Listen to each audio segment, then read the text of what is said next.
Last video में अवतल दर्पण से प्रतिबिंब निर्माण की कंडीशन देखी थी। अब नेक्स्ट उत्तल दर्पण से प्रतिबिंब निर्माण।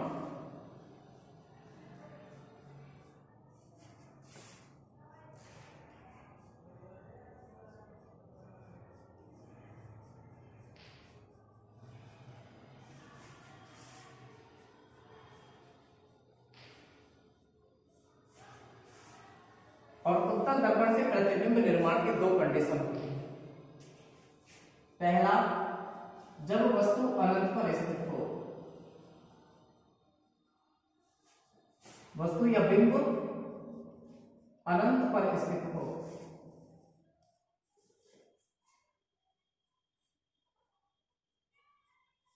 यह प्रश्न पूछे आपसे कि एक उत्तल दर्पण के सामने कोई बिंब अनंत पर स्थित है तो बनने वाले प्रतिबिंब की स्थिति प्रकृति व साइज ज्ञात कीजिए। किसकी सहायता से?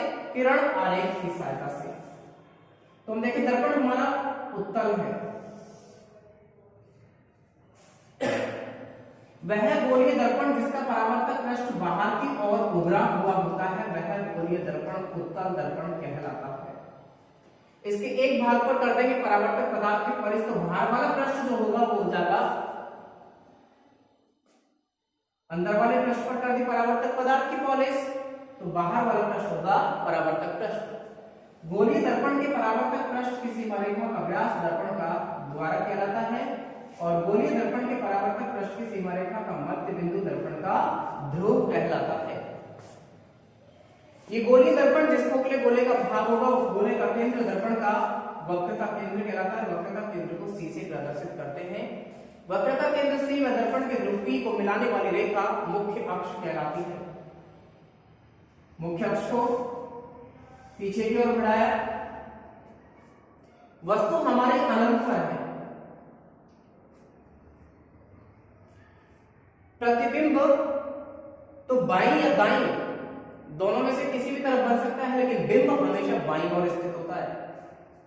तो यहां से अनंत से दोनों की दोनों प्रकाश किरणें आएंगी मुख्य अक्ष के समांतर और मुख्य अक्ष के समांतर चलने वाली प्रकाश किरणें जब गोलीय दर्पण के परावर्तक पृष्ठ पर आपतित होती हैं तो वे परावर्तन के पश्चात मुख्य अक्ष के एक बिंदु पर मिलती है या मिलती हुई प्रतीत होती है। तो उत्तल दर्पण में ये प्रकाश किरणें जो है ये मिलती हुई प्रतीत होती है। ये हो जाएंगी परावर्तित प्रकाश किरणें। दोनों परावर्तित प्रकाश किरणों को दर्पण के मुख्य अक्ष की तरफ बढ़ाएंगे तो ये एक बिंदु पर मिलती हुई प्रतीत होती है। जहां मिलती हुई प्रतीत होंगी वहां बनेगा प्रतिबिंब। जिस बिंदु पर मिलेगी वो बिंदु होगा मुख्य फोकस। तो प्रतिबिंब की प्रकृति,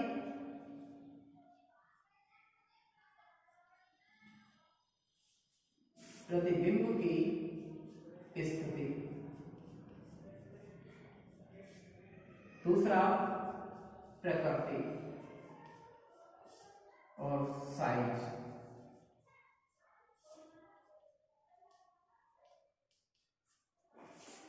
प्रतिबिंब की स्थिति, प्रतिबिंब कहां बनेगा? मुख्य फोकस पर। प्रतिबिंब मुख्य फोकस F पर बनेगा। कब? जब बिंब अनंत पर स्थित होगा। प्रकृति वास्तविकता में नहीं काट रही, काटती हुई प्रतीत हो रही है। परावर्तित प्रकाश किरणें मुख्य अक्ष की ओर बढ़ाते हैं तो ये एक बिंदु पर काटती हुई प्रतीत होती है, यानी कि इनकी प्रकृति होगी कैसे? आभासी। और आभासी प्रतिबिंब कैसे बनते हैं? सीधे। तो ये बनेगा आभासी एवं सीधा। मुख्य अक्ष के ऊपर की ओर बनेंगे। साइज कैसा होगा? छोटा। ये हो जाएगी उत्तल दर्पण से बनने वाले प्रतिबिंब की फर्स्ट कंडीशन की जब कोई बिंब उत्तल दर्पण के सामने अनंत पर स्थित है तो प्रतिबिंब की स्थिति होगी, प्रतिबिंब मुख्य फोकस F पर बनेगा। प्रकृति वास्तविकता में परावर्तित किरणें जो है ये वास्तविकता में नहीं काट रही, इसलिए ये बनेंगे आभासी और सीधे, यानी कि कि वास्तविकता में निकाट काटती हुई प्रतीत हो रही है। और साइज कैसा होगा, बिंब अनंत पर है तो अनंत पर कोई वस्तु रखी होगी तो वो हमें कैसे दिखाई देगी, छोटी। दूसरी कंडीशन हो जाएगी जब वस्तु अनंत व्यय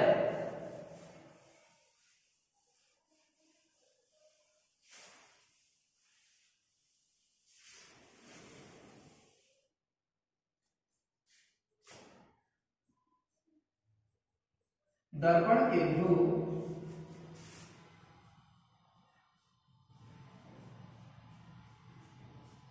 P के मध्य स्थित हो।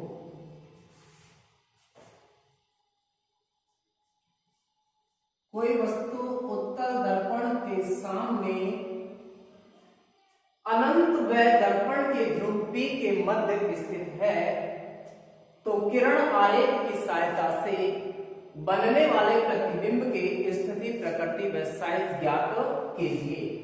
दर्पण हमारा उत्तल है, वह गोलीय दर्पण जिसका परावर्तक पृष्ठ बाहर की ओर उभरा हुआ होता है उत्तल दर्पण कहलाता है। गोलीय दर्पण के परावर्तक पृष्ठ की सीमा रेखा का व्यास दर्पण का द्वारक कहलाता है। गोलीय दर्पण के परावर्तक पृष्ठ की सीमा रेखा का मध्य बिंदु दर्पण का ध्रुव कहलाता है। गोलीय दर्पण जिस खोखले गोले का भाग होता है उस गोले का केंद्र दर्पण का वक्र का केंद्र कहलाता है। मुख्य अक्ष को पीछे की ओर बढ़ाया, वस्तु हमारी है अनंत व दर्पण के ध्रुव P के मध्य, यहाँ बीच में और कोई बिंदु नहीं है इसलिए हम बिंदु को कहीं पर भी स्थित कर सकते हैं। अब यहां से एक प्रकाश किरण चलेगी मुख्य अक्ष के समांतर और मुख्य अक्ष के समांतर चलने वाली प्रकाश किरण जब उत्तल दर्पण के परावर्तक पृष्ठ पर आपतित होती है तो वह परावर्तन के पश्चात मुख्य अक्ष के एक बिंदु पर मिलती हुई प्रतीत होती है। जिस बिंदु पर मिलती हुई प्रतीत होगी वो बिंदु होगा मुख्य फोकस। दूसरी प्रकाश किरण जो है वो आएगी वक्रता केंद्र C से आती हुई प्रतीत होगी।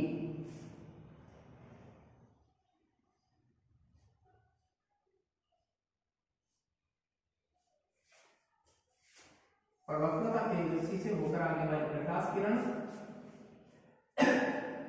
दर्पण के परावर्तक पृष्ठ से टकराने के पश्चात वापस उसी मार्ग से लौट जाती है। जहां दोनों परावर्तित प्रकाश किरणें काटेंगी वहां बनेगा प्रतिबिंब, तो प्रतिबिंब बनेगा F और P के मध्य। प्रतिबिंब की स्थिति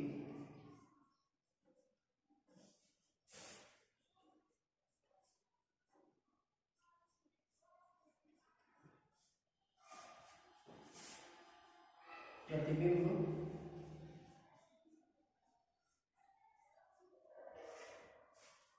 F व P के मध्य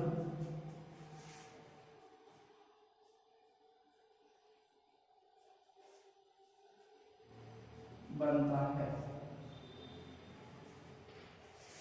प्रतिबिंब की प्रकृति आभासी एवं सीधा।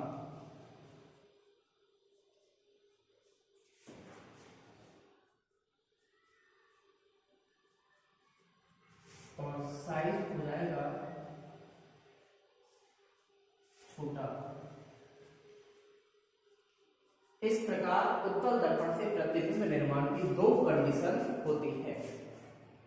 जब वस्तु अनंत व दर्पण के ध्रुव P के मध्य स्थित हो, वस्तु अनंत और दर्पण के ध्रुव P के मध्य स्थित कर रखा है। यहां से एक प्रकाश किरण चलेगी मुख्य अक्ष के समांतर, मुख्य अक्ष के समांतर चलने वाली प्रकाश किरण जब उत्तल दर्पण के परावर्तक पृष्ठ पर आपतित होती है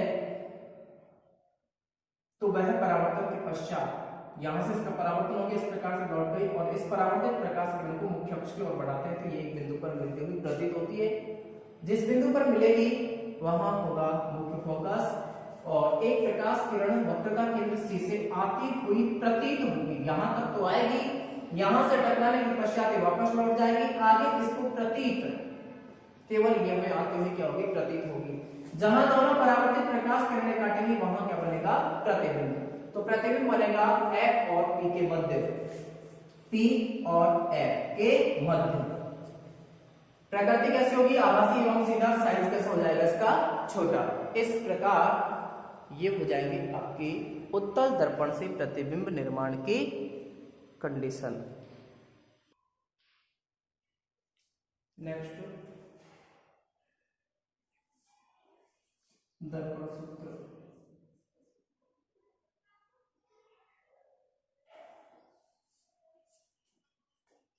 दर्पण सूत्र से पहले कार्तीय चिन्ह परिपाटी।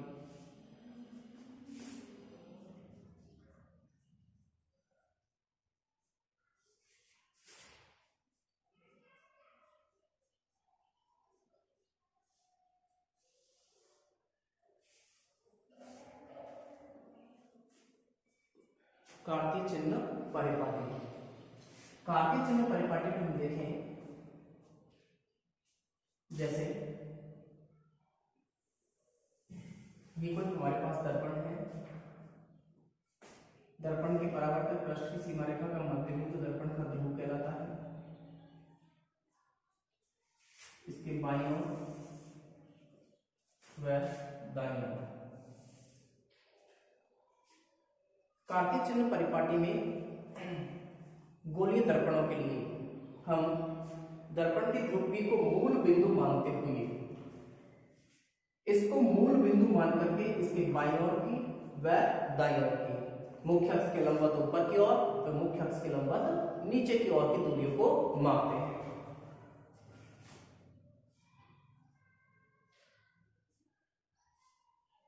ये हो जाएगी आपतित प्रकाश किरणें। आपतित प्रकाश किरणें क्यों होंगी? क्योंकि बिंब हमेशा किधर से? बिंब हमेशा बाईं ओर स्थित होता है। आपतित प्रकाश किरण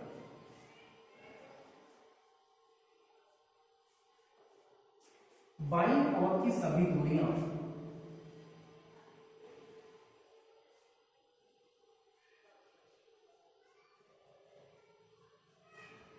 मूल बिंदु P इसके बाईं ओर की सभी दूरियां ऋणात्मक मापी जाती है।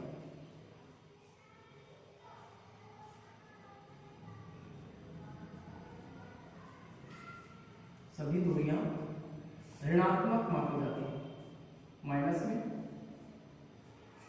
जबकि दाईं ओर की सभी दूरियां धनात्मक मापी जाती है।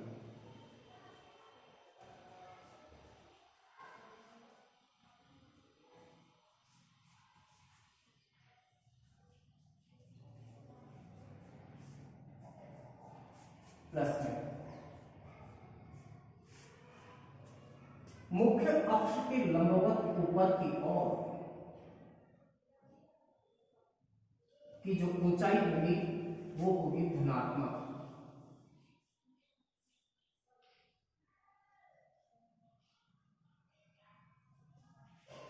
ऊपर की ऊंचाई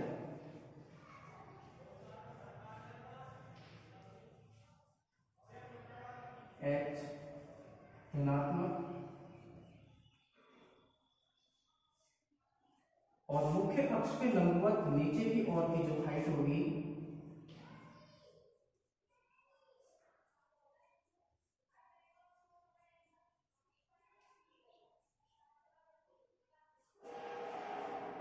ऋणात्मक मापी जाती है।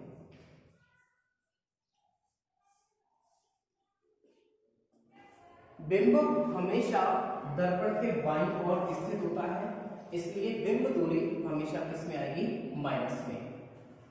तो गोलीय दर्पणों में दर्पण के ध्रुव P को मूल बिंदु मानते हुए इसके बाईं ओर की दूरियां, दर्पण के ध्रुव P के बाईं ओर की सभी दूरियां किसमें आएंगी? माइनस में, और दाईं ओर की सभी दूरियां आएंगी प्लस में।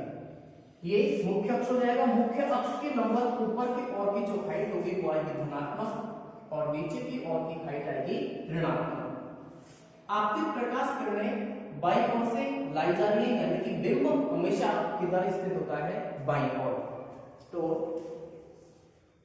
इसके पॉइंट हो जाएंगे दर्पण हो या लेंस, दोनों में प्रकाश किरणें जो होती हैं वो बाईं ओर स्थित होती हैं। वो बिंब जो होता है वो किधर की ओर स्थित होता है? बाईं ओर। इसलिए बिंब दूरी हमेशा किस में आएगी, ऋणात्मक।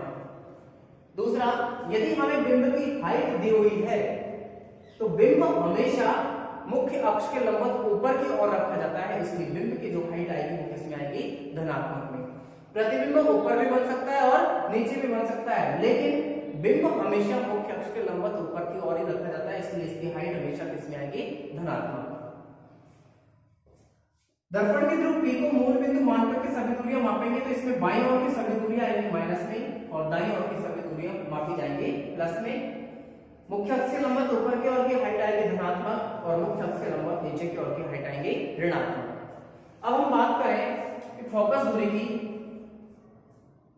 तो उत्तल दर्पण की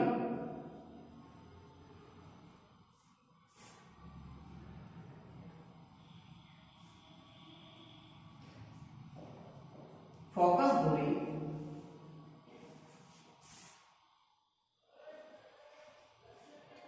उत्तल दर्पण की फोकस दूरी कैसे होगी, धनात्मक, जबकि अवतल दर्पण की फोकस दूरी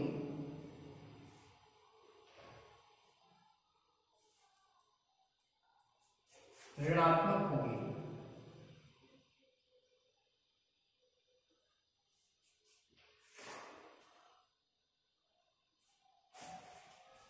नेक्स्ट अपन बात करें गोलीय दर्पणों के लिए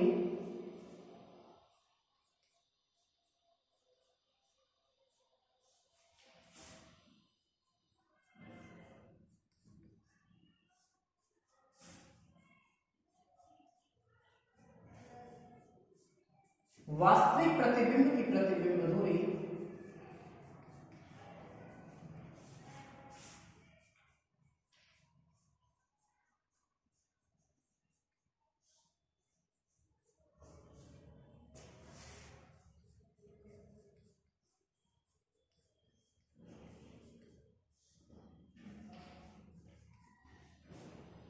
गोलीय दर्पणों के लिए वास्तविक प्रतिबिंब की प्रतिबिंब दूरी ऋणात्मक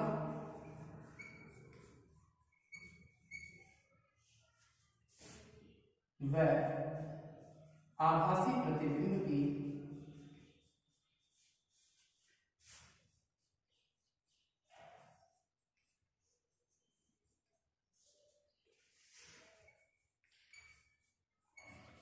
प्रतिबिंब दूरी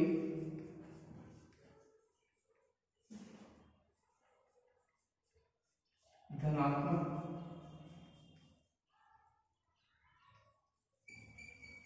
ली जाती है।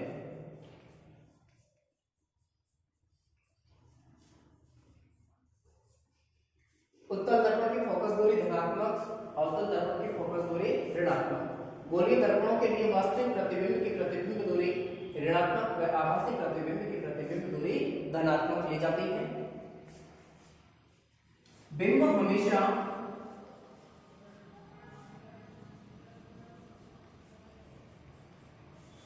बाईं ओर स्थित होता है।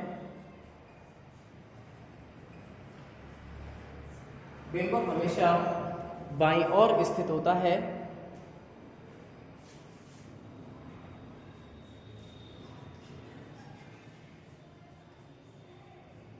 इसलिए बिंब दूरी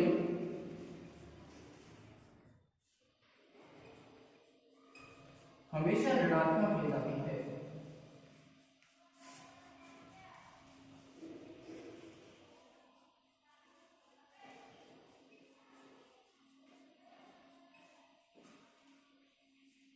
मुख्य अक्ष के लंबवत ऊपर की ओर की ऊंचाई धनात्मक व मुख्य अक्ष के लंबवत नीचे की ओर की ऊंचाई ऋणात्मक ली जाती है। बिंब से आने वाली जो प्रकाश किरणें हैं, आपतित प्रकाश किरणें, ये हमेशा बाईं ओर से आती है, यानी कि बिंब हमेशा बाईं ओर स्थित होता है, इसलिए बिंब दूरी हमेशा किसमें ली जाएगी, ऋणात्मक ली जाती है। नेक्स्ट